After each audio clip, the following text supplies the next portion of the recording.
I think that makes a difference between the great ones and the greatest ones, right? Yeah, it's funny. Like to me, the mentality is a really simple one in the sense that the confidence comes from preparation.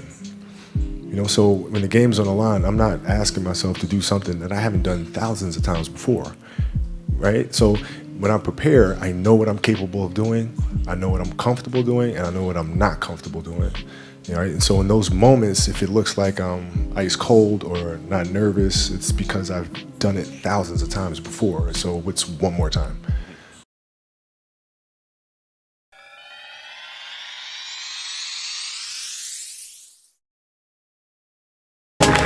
All right, you ready to go? I'm ready to go. All right. I feel a little underdressed. I just came from the basketball court. Why don't you say hi to everybody first? We're online with TEDx. It's going to be millions of people watching you here. Why don't you say hi to everybody? Well, just saying hello, and thank you for tuning in. And you guys, thank you for being here, and thank you for having me here. I truly appreciate it. Thank you. We're super excited to have Kobe Bryant, All-Star, MVP, World Champion, NBA Champion here. We're at Shanghai Tower, really behind us. This is like a futuristic. They call this the Eye of Shanghai. We're at the 126th floor. No one's ever been up here before running an event. This is kind of like an anti-compression earthquake. So we're safe up here. We're gonna have fun today. Sounds good. What do you think that looks like? I think it's from Back to the Future, flux capacitor, something, right? That'll work. So today, let's start off with something I want to talk about because we have a whole lot to get into. But my thing is that a lot of people here haven't seen you since that last game on television. Yeah. That was crazy. 60 points. Are you kidding me? 60 points. Did everybody see that last game? Who saw that last game? For people in LA or in the States, they watched that live at 7 at night. We watched way early in the morning. So your global fans are on smartphones, on tablets, every which way you can. We're cheering, we're watching that, and we were super excited. Let's bring us back there because that will lead us into what we're talking about today because it's the Mamba mentality. That last game came out of nowhere, man. Yeah, pretty much. It's for me, it was just like the end of a really long, beautiful journey. I started playing a game of basketball since I was 2, right? And so for this to be the moment, this is the last game for me to come out and perform in front of my fans, in front of my home crowd, in front of my family. It was really exciting. It wasn't any pressure, it wasn't sad or anything like that. It was like, this is awesome. Let's go out here and put on the show one more time. You've been doing this for 20 years. I'm sure you don't get nervous. Were you nervous before this game? No, I wasn't nervous. I was excited. Like I was ready to go. Mm-hmm. I was ready to go. And I saw my family right before we ran out on the court. And I looked at my wife and our kids, and I just asked my kids. I said, "Let's go put on the show one more time. Is that okay?" And they said, "Yeah." So we went out and put on the show. So it was fun. It wasn't any nervousness or anything like that. First shot didn't go in, second shot didn't go in, third shot didn't go in, fourth, fifth, and sixth. And then all of a sudden, buckets. Yeah. Well, boom, boom, boom, boom, boom. Well, I mean, it makes the journey worthwhile. You know what I mean? Because you go through moments where you have that adversity and you got to figure your way through it. So like the start of the game, I actually had to just start laughing at myself after a while. Like after I missed like the 5th shot in a row. So this is pretty funny. I mean, this game can either be like, I can either turn it around or this is going to be absolutely horrendous. Be the worst last game ever. So, from that point, I said, I'm comfortable. It's either going to be the worst last game ever, or it's going to be the best last game ever, but I don't want anything in between. So that leads me to ask, because that last game, you've been doing something you've been doing since you were 4, 5 years old. It's not about the physical, because you've done this a million times. You've practiced the left hand pull up mid-range, the right hand pull up mid-range, the step back, the pivot, the reverse pivot, going at attacking different angles. You've been doing that. So it's not about physicalness because that's all ingrained. Was that last game fully just mental, just fighting through it and just say, look, I gotta do this? Yeah, it was, no, because I was ready to play. I was excited to play. Once the game started, it became the norm. It became reading defensive situations, positioning of my teammates, and just overall strategy and tactics. And it felt good to get back to that, because that's the part of the game that I enjoyed the most. The mindfulness of that game. Yeah, the fun of it's like a puzzle. You have to figure out what pieces go where, and that's the enjoyment in the game. I think that's where we're leading here today in our TEDx talk is the power of the mind. And I think because, there's been so many athletes that have made the NBA, the highest echelon of professional basketball in the world. And there's athletes that can jump as high as the sky, run as fast as, a cheetah. They can hit buckets, they can react. But it's the special niche of players that have that mindfulness, that have that attacking mode, that relentless mode, that mode where they go ice cold last few minutes. I think that makes a difference between the great ones and the greatest ones, right? Yeah, it's funny. Like to me, the mentality is a really simple one in the sense that the confidence comes from preparation. So when the game's on the line, I'm not asking myself to do something that I haven't done thousands of times before, right? So when I prepare, I know what I'm capable of doing, I know what I'm comfortable doing, and I know what I'm not comfortable doing, right? And so in those moments, if it looks like I'm ice cold or not nervous, it's because I've done it thousands of times before. So it's one more time. So that leads me to talk about a lot of this Kobe tour this year in Asia is we reiterate the Mamba mentality. Can you talk a little bit about what the Mamba mentality is? Because that's something that's been developing over, I don't want to say 20 years, it's been developing for 35 years, right? Since you were a little kid, that Mamba mentality. Because you didn't start working when you got to the NBA. You started working when you were at Lower Merion, when you were in Italy, when you were 5, when you were playing Nerf basketball, right? So talk about the development of the Mamba mentality, the pillars, the 5 pillars of this Mamba mentality, and then we'll kind of break it down. Well, I mean, overall, the idea is a very simple one. And, the Mamba mentality simply means trying to be the best version of yourself. That's what the mentality means. It means every day, you're trying to become better. And it's a constant quest. It's an infinite quest. So starting at the age of 2, when I first started playing the game, and on and on and on, I always ask questions. I always try to get better every single day, learn more. You were asking questions at 2? Oh, dude, I was asking questions all the time. I mean, you'd be surprised. Like some people, like my kids at 2 could do a lot of things. Mm-hmm. Right? At 2, I could dribble a basketball. I could shoot a basketball on the Nerf hoop at the house, and I would go to practice with my father. I would observe my father. I'd sit and watch games with him. And was he your first coach? Yeah, I guess you could say that. A lot of things I learned by being around the game. Mm-hmm. Right? So by the age of 6, I was already strategizing versus other 6-year-olds. At the age of 6, I figured out 6-year-olds couldn't dribble with their left hand. And so I said, okay. A lot of 12-year-olds can't dribble with their left. Well, yeah, well, imagine 6. So when I was playing these 6-year-old kids, I would make them dribble with their left because I knew they couldn't. And so they dribble off their foot, I'd pick it up, lay it up. Do it again, dribble off foot, pick it up, lay it up. So at 6 years old, I had 63 points. And And I remember my dad. So your 6-year-old self could beat your 38-year-old self because you only scored 60 in the last game. Yeah, no, but I can dribble with my left though, so that's a problem. But yeah, I mean, listen, I just constantly looked for things to learn from, and very observant. Okay, so when we talk about the Mamba mentality, you have your exhibition today, starting in Shanghai, right? Mm-hmm. Also, we've been talking about this whole tour with young kids that are 5, 10, 15, 20. We just did a Kobe Academy right now. We talk about being passionate, being obsessive, being relentless, being resilient, and being fearless. These are the 5 pillars of the Mamba mentality. So we'll kind of break that down today. Sure. The first one is to be passionate. What is that? Is there a moment where you can define your passion for the game, or was it just something accumulated over time? Well, I mean, the passion came from the love for the game. I loved everything about it, like the smell of the ball. You love the smell of the ball? Yes, the ball. The smell of like brand new sneakers and like the sound the ball makes when it hits the ground. Sneakers in the gym. Sneakers squeaking. Yeah, the ball going through the net. Like all those things I love. And so the passion comes from that, because once you have that love, you just want to be a part of this thing all the time.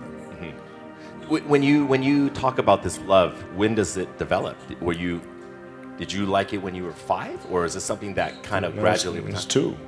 I was born, and I was born to play basketball. You know what I mean? And I played a lot of different sports. but nothing brought me the sense of peace and of escape, that the game of basketball did.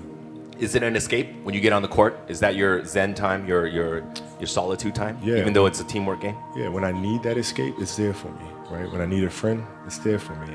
When I need to vent and don't dunk and the mamba comes it's out. there, So the game is absolutely everything for me. Mm-hmm. When we talk about trying to get kids to be passionate, I don't think your situation is the norm. Not every kid knows they're passionate at 2 or 5, right? How do kids find that passion then? Well, right? I think as parents, because we just try to... you embraced it right away too. I mean, I think as parents, we try to put them in different things. We try to expose them to as many things as possible, and then see if there's one thing that connects with them. Because if it does, you don't have to tell them to do it. Whether it's writing or painting or drawing, if they have that passion, you don't have to tell them. They'll go off and do it because it's just fun. They'd rather do that than anything else.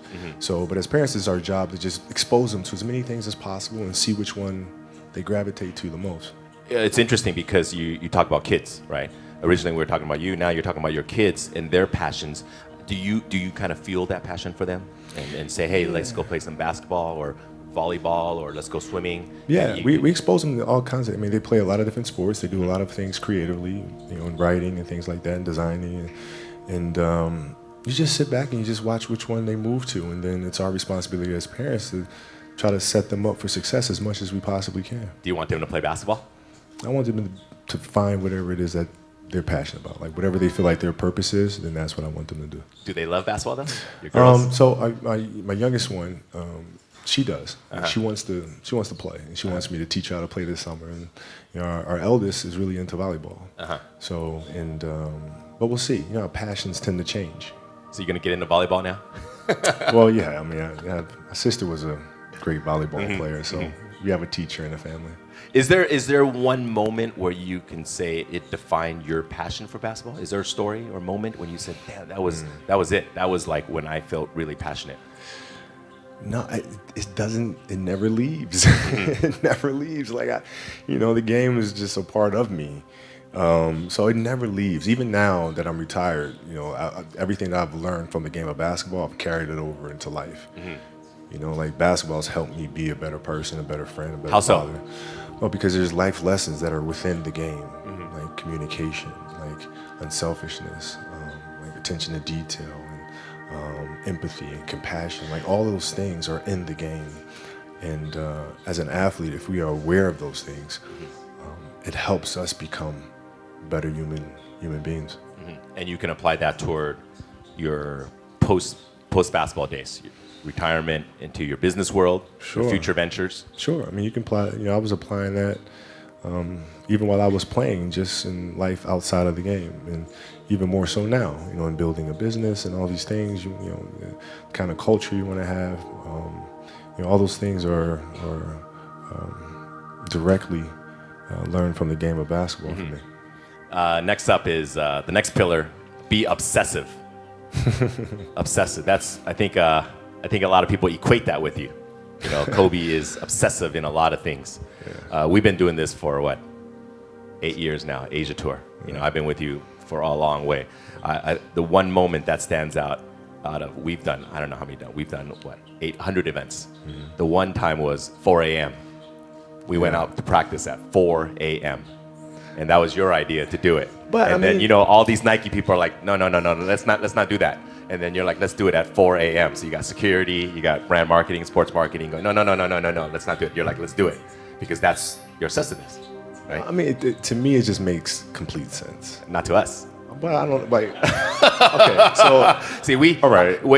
Usually, I'm sleeping at 4 a.m. You're working out.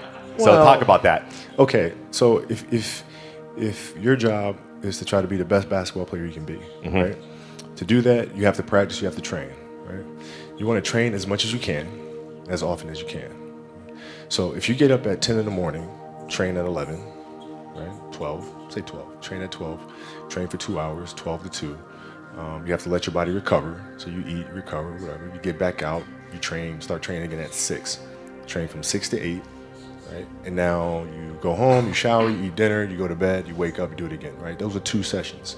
Right? Now imagine you wake up at 3, you train at 4, you go 4 to 6, come home, breakfast, relax, blah, blah, blah. Now you're back at it again, 9 to 11, right? You relax, and now all of a sudden you're back at it again, 2 to 4, and now you're back at it again, 7 to 9. Look how much more training I have done by simply starting at 4, right? And so now you do that, and as the years go on, the separation that you have with your competitors and your peers just grows larger and larger and larger and larger and larger. And by year 5 or 6, doesn't matter what kind of work they do in the summer, they're never going to catch up because you're 5 years behind. Right? So it makes sense to get up and start your day early because you can get more work in. Is that genetic? Or is that something you ingrained and trained yourself? No, it was Who just, taught you that? For me, it was just common sense. Like I can if I start earlier, I can train more hours, and I know the other guys aren't doing it because I know what their training schedule is. Right? So I know if I do this consistently over time, the gap's just going to widen and widen and widen and widen and widen, and they won't be able to get that back. Mm-hmm. So to me, it was just common sense. I'm like thinking, how can I get an advantage? Oh, start earlier. Yeah, let's do that. When did you start doing that?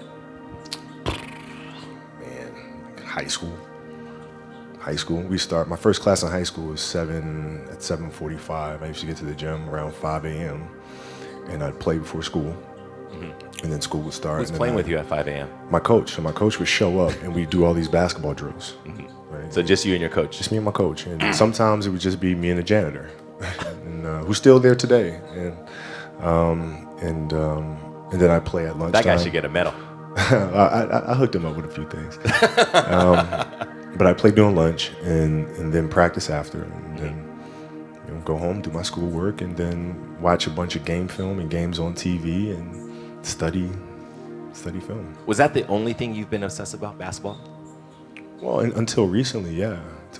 Basketball had dominated, my entire life for more than 30 years. When I brought it up, like, is it genetic or you just learned it? I mean, how did that idea even come up? Because that's obviously a pillar of Mamba mentality, the obsessiveness. This is just, like you said, I'm going to get up at 4, everybody's get up at 6. If everybody's going to get up at 4, I'm going to get up at 2. Right? How do you develop that, or where do you learn that from? Well, I think it's just a matter of what's important to you. And what's important to you for whatever reason.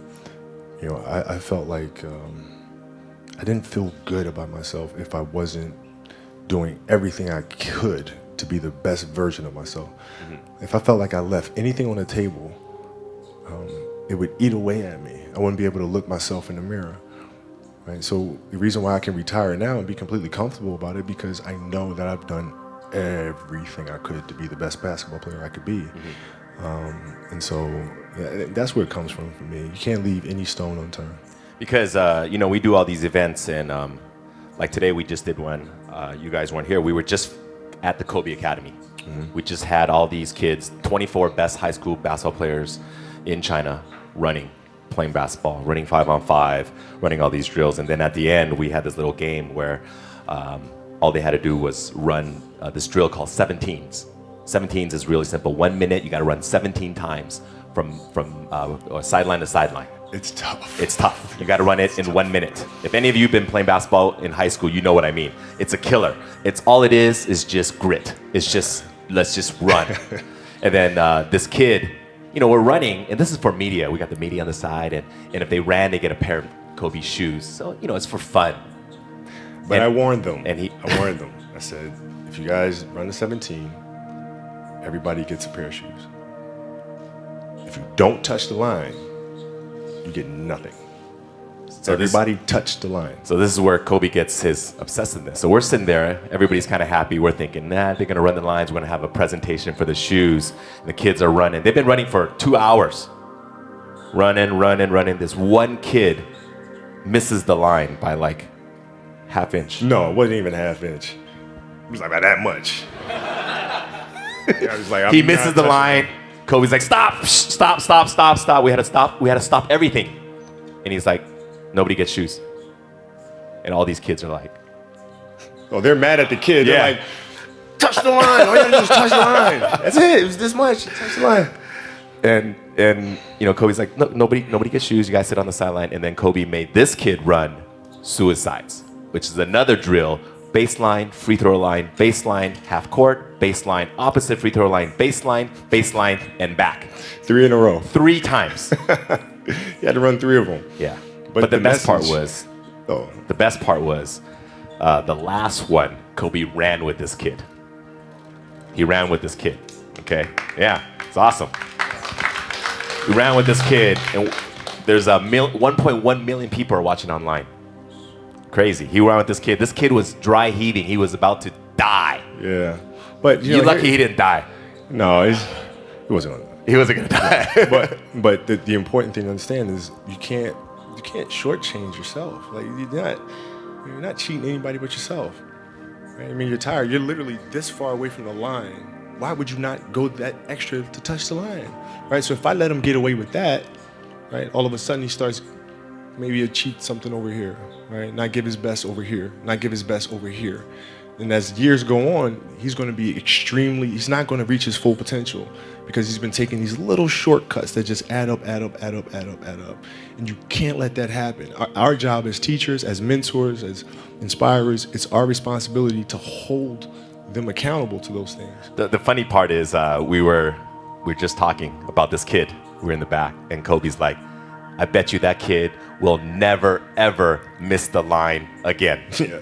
It's not going to happen. It's not going to happen. Because of that one moment. Yeah. So that's you being obsessive, but teaching obsessiveness, because that's what you got to be, right? You have to be obsessive to get to that level in everything you do.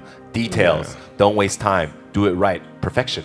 Yeah, I mean, it's really simple. It's like whatever you're doing at that moment is what you're doing at that moment.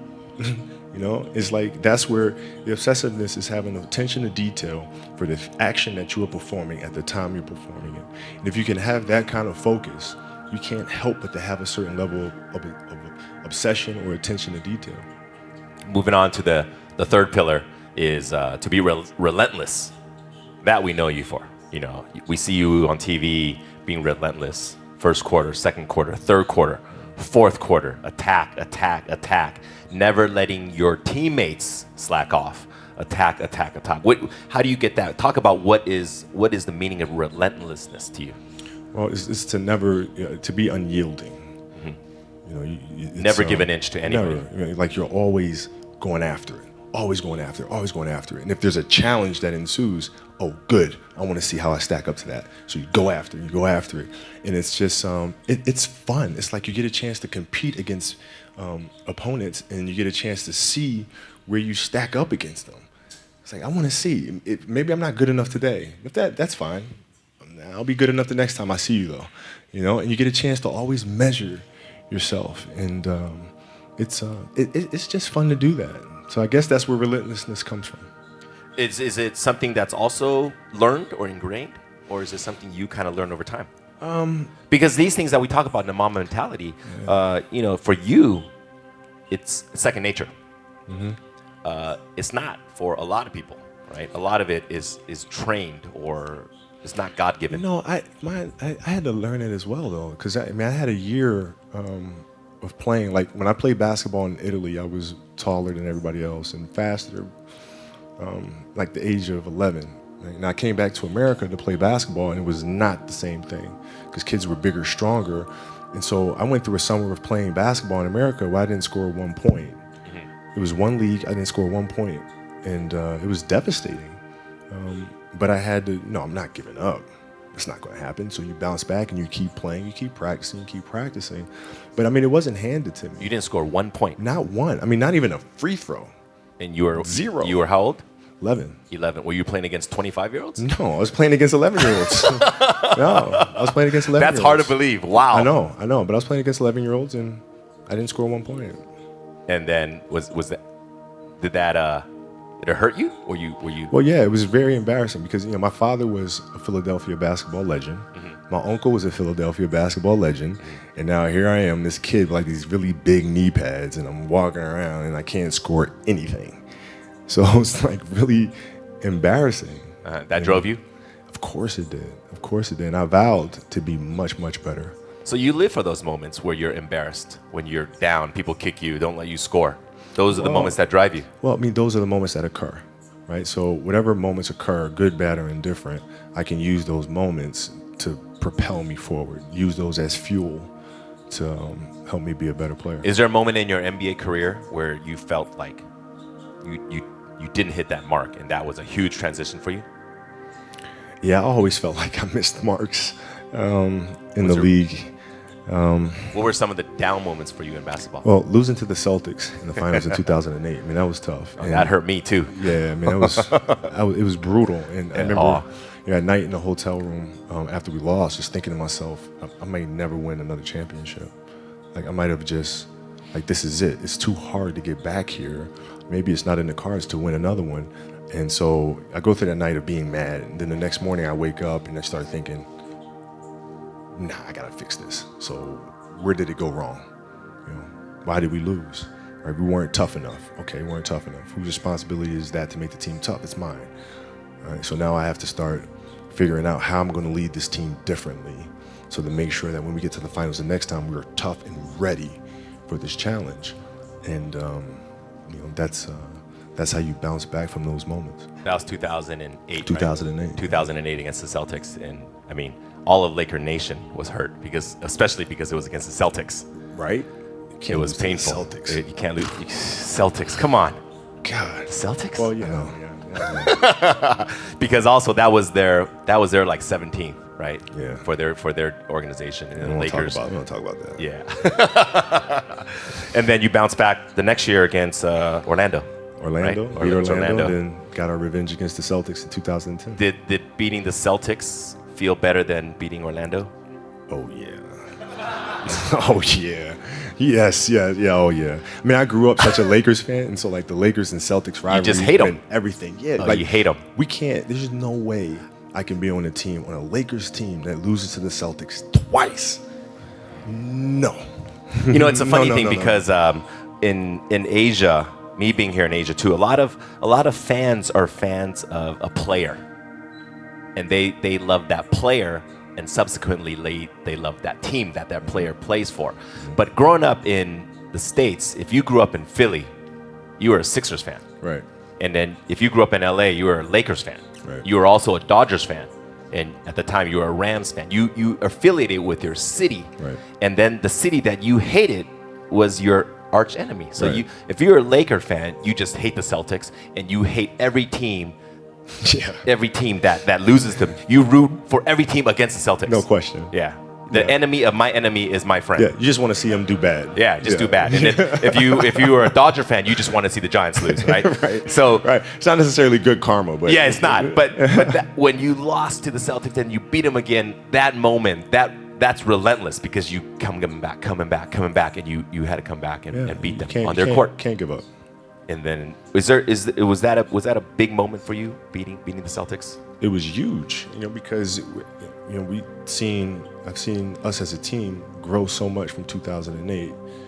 Powell, Lamar, all our guys, like how much we have grown since the last time we faced this team, and I couldn't be any more proud of them. It wasn't even about me. It was about sitting back and watching us as a group, and we just accomplished this amazing thing, and now we can all enjoy it together. So, moving on to the next pillar is to be resilient.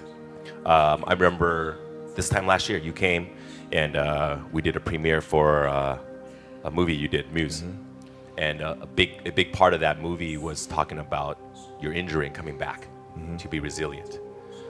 Take us back to that day against Phoenix, right? When you injured your Achilles. It's Golden State. It was hard, man. Because the Achilles injury is the worst injury for an athlete. It's like the worst. It's like the kiss of death. And when I ruptured my Achilles, I knew what happened. I knew the severity of the injury, and I didn't know if I was going to come back from it.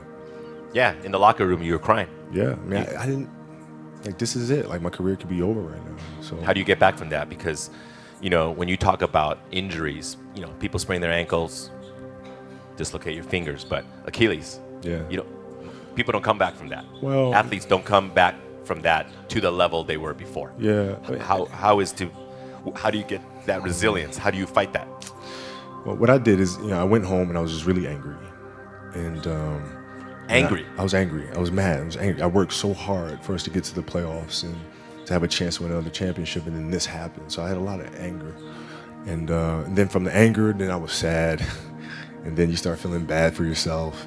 And then you say, all right, okay, I'm done being a baby. Okay, what am I going to do now? Because I can't sit here and give up. That's not an option. So now what? How long was the cycle from this anger? This is one night. One night. This is one night. It's one night. It was because like, you started writing in the middle of the night, right? You wrote that. You wrote that. And then it was okay. What are we going to do? So it was one night. But then then you start. It's a process. You look at process. Mm-hmm. What am I going to do? What can I control? Surgery. We'll do the surgery. Come out of the surgery, recover. From there, physical therapy. Okay, physical therapy, piece by piece by piece by piece by piece. Start running, back on the court. And so I broke things down into sections and said, okay, I'm going to focus on resting right now. This is it. I'm going to focus on moving my toes and then walking. And then, so you look at every challenge at every step. And that's how you're able to be resilient and come back from these things. Because, for your field in sports, injuries often happen, right? Mm-hmm. And to come back. But, for most everyday people, it's something that they can't fathom because they don't have that type of resistance that they have to face, right? So how do they come back from it? Because sometimes people fail in their fields and their jobs or at school, young kids, you don't have a good test score, you don't make the basketball team, or they have these disappointments. What is your advice to young kids to face this adversity? How do you persevere? Well, because you have that chemical makeup to fight through it. Yeah. Not all kids do. But every kid, every person has the ability to put one foot in front of the other. One step at a time. Right? So if you're saying, okay, I'm going to climb Mount Everest, you're at the bottom of the mountain and you look up and you're going, I'm not going to climb Mount Everest, right? But if you break it down into sections and you just one foot in front of the other, one step at a time, next thing you know, you're at the top of the mountain. So the map, the plan is to set short-term goals. Yeah. And to get there, A to B, B to C, C to D. Coming back from my Achilles, I came back from the Achilles, and I was fine. And then the next year, I fractured my knee. Mm-hmm. Right? It's like, here we go again. Come back from that next year, tear my shoulder. Here we go again, right? But if I looked at those things in totality, it'd be depressing. But if I look at it as just the facts, this is it happened. Can't do anything about it. It happened. Now what are you going to do? One step at a time. Achilles, knee, shoulder, any step of the way you said, screw it, forget it, done, no more. No. Never. No. Well, no. Why? Right? Because, as time goes on, I'm sitting there 70, 80 years old, and I'm going to be wondering if I could have come back from this injury. Mm-hmm. I don't want to wonder. I want to find out. We got to get to that 60-point game. I want to see, man. We got to get to that game. Yeah. If the critics are out there saying he's done, he'll never come back, well, maybe you're right. Maybe you're not. But let's find out. We got to get there. We got to get there. Last one, to be fearless. That's something that I think every young adult, young kids, they face their fears, right? Mm-hmm. What does that mean to be fearless? Why is that such an important part of the Mamba mentality? Well, man, because I think the greatest fear that we face is ourselves. Actually, I think it's not anything that's external or anything that's superficial. I think the greatest fear you face is yourself, because we all have dreams, and it's very scary sometimes to accept the dream that you have, and it's scarier still to say, okay, I want that. Mm-hmm. It's scary because you're afraid that if you put your heart and soul into it and you fail, then how are you going to feel about yourself, right? So being fearless means putting yourself out there and going for it, no matter what. Go for it, not for anybody else, but for yourself. When you got to the league, you were 18. Did you have any fears before getting there? Or when you got there right away? Yeah, I had fears that everybody was going to be right. I made a poor choice, poor decision. Jump from high school to the NBA. And I wasn't going to amount to anything. So that was always in the back of my mind, for sure. Mm-hmm. And then So out of these 5 pillars, which one do you think comes first? Being passionate, being fearless, relentless, resilient, or they just come together all? No, this funny thing is like we created these separate pillars, but the reality is it's all one thing, because it all comes from within. It all comes from within us. We all experience these things at different stages and different points, different times. The key, I feel, is just to be aware of those moments as they occur. Right? You're aware of a certain fear or a certain obstacle or challenge, right? You're just aware of those things, and then from there you can navigate through them. But I look at them all as one connecting thing. Because I think being fearless, this last one sticks out in my mind a lot because, being in Asia, Asian kids, a lot of times they're a little bit more boxed in thought, in mentality, as opposed to Western kids. Western kids, a lot of the family, the environment, ever since a young age in school, it's preaching independence. Speak your thoughts, be creative, independent. A lot of that, it's also reiterated by teachers, principals, mothers and fathers and aunts and uncles and coaches, is to bring name to yourself and to be independent, to be out there and go on your own. But in Asia, a lot of the cultures, whether it's Chinese, Japanese, Korean, it's, don't go out there and do crazy things. Don't go out of your comfort zone. Make your family proud. Don't bring other people attention. Just do your thing, do it well, but don't bring attention. And I think a lot of kids are fearful of going out of this box, right? Is there advice for these kids? Because a lot of times it's a cultural difference. Sure. Right? How do they put themselves out there when? I think, listen, it's very simple. You have to dance beautifully in the box that you are comfortable dancing in, right? So like everybody's box is different. My box was to be extremely ambitious within the sport of basketball. Your box is different than mine, right? Every kid here has their own box, but it doesn't mean that your box isn't as beautiful as mine, right? Everybody has their own. It's your job to try to perfect it and make it as beautiful of a canvas as you can make it. And if you have done that, then you have lived a successful life. You have lived with Mamba mentality, right? So it doesn't mean you have to go out here and do all of these crazy things. I'll have to be like this person or that person.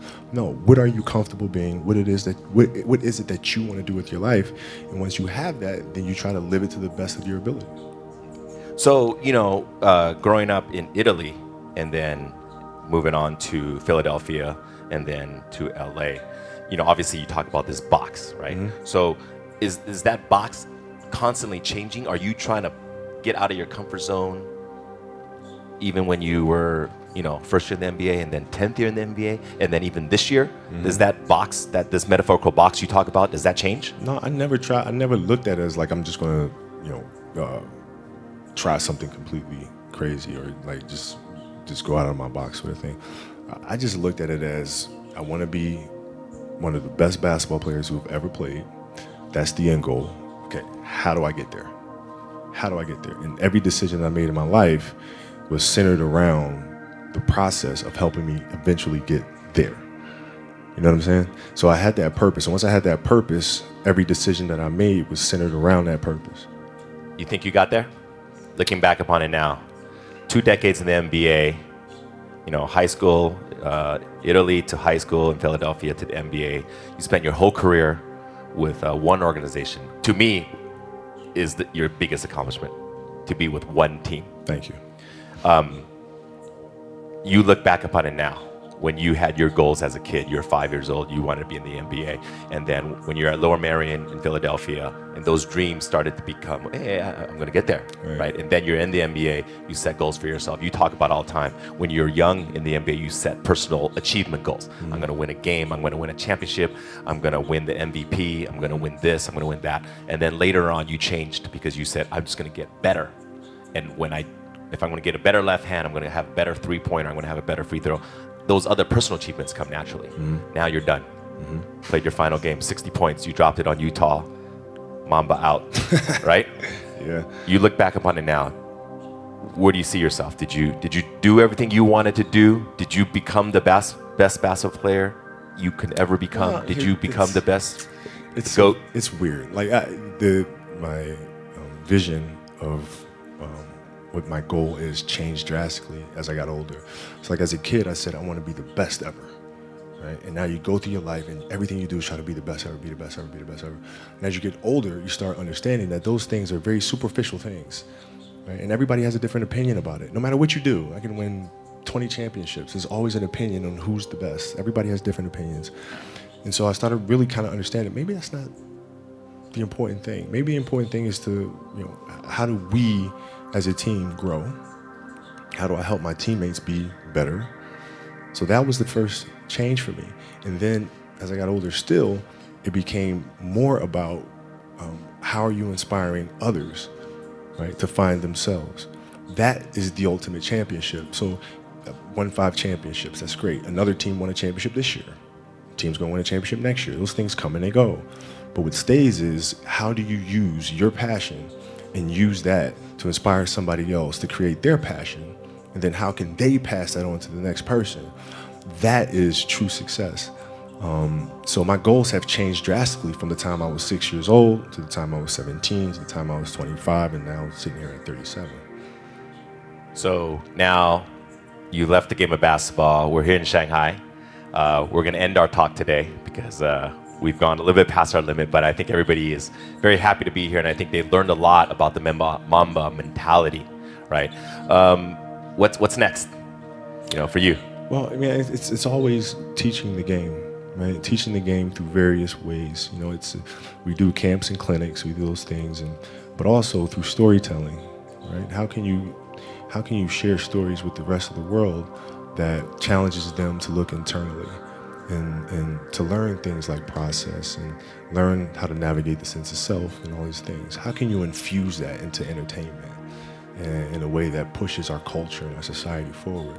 Those are the questions that I'm really, really intrigued by, and that's what we'll focus on. Ladies and gentlemen, one of the greatest of all time, Kobe Bryant. Thank you. Thanks so much. Thanks everybody at TEDx. Mamba out. Thanks everybody for joining us today. Hope you enjoyed your time. Mamba mentality. Tell your friends. Thank you very much.